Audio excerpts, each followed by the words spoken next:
As part of a unique EU project, researchers all over Europe are now working on developing a technique that will make it possible for several cars to form a convoy in a road train, where the vehicles wirelessly communicate with each other and are manually steered by a professionally trained driver in a lead truck.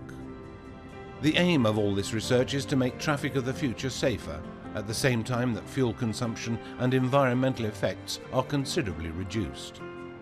An additional bonus will be an improved traffic flow, as road capacity will increase when cars are driven closer together.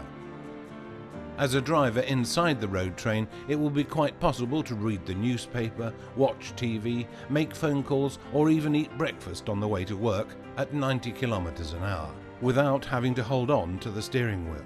The car drives itself. We're looking at getting platoons onto the public highways. That's a sort of core mission statement, if you like.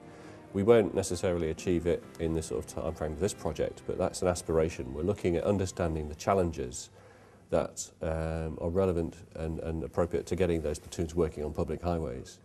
We want to develop the technologies that have those platoons working together, having vehicles cooperating using vehicle-to-vehicle communications, with a lead vehicle that is a professional driver who's been trained to lead the platoon. We believe that platooning can be safer than normal driving today. However, the technology has to be such that it doesn't cause more problems than it solves. So we're trying to understand what can go wrong with the concept of platooning. And that may be things like the platoon is, the first car in the platoon is about to have an accident. What would be the consequences of the following cars, and how can we solve it and address all these issues? There are many practical problems that must be solved before the road train can become a reality. And this is not just a question of new technology. New laws and rules will be required to regulate how road train traffic shall be accomplished and applied in purely practical terms. It is also a question of whether the 7 companies that are now collaborating in safe road trains for the environment can find reasonable solutions that function and that can be accepted throughout the whole of Europe. We're in as you say, in the initial phases of the project. We are considering everything that could be hazardous, everything that could happen, anything. The aim of the project is to drive very close to the vehicle in front to save on fuel economy.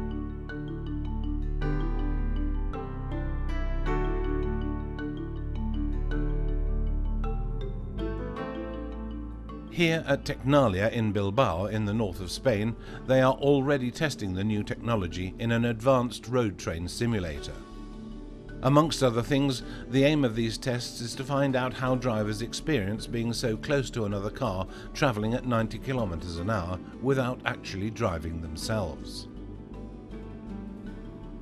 We are learning how people react when they drive in such close situation, when they are driving very close to the vehicle in front, or how they feel when driving such platoon systems. There are some reactions that are different as we had expected.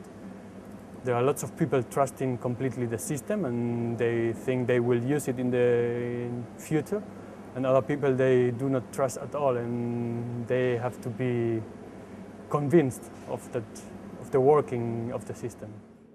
And even the researchers here in Bilbao admit that it feels a bit unusual to sit and read the newspaper on the motorway and not have full control of the car themselves.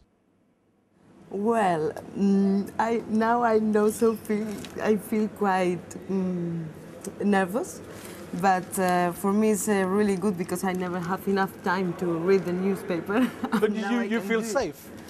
Yeah, but I prefer look at the road and not read the newspaper. But yeah, I feel safe, of course.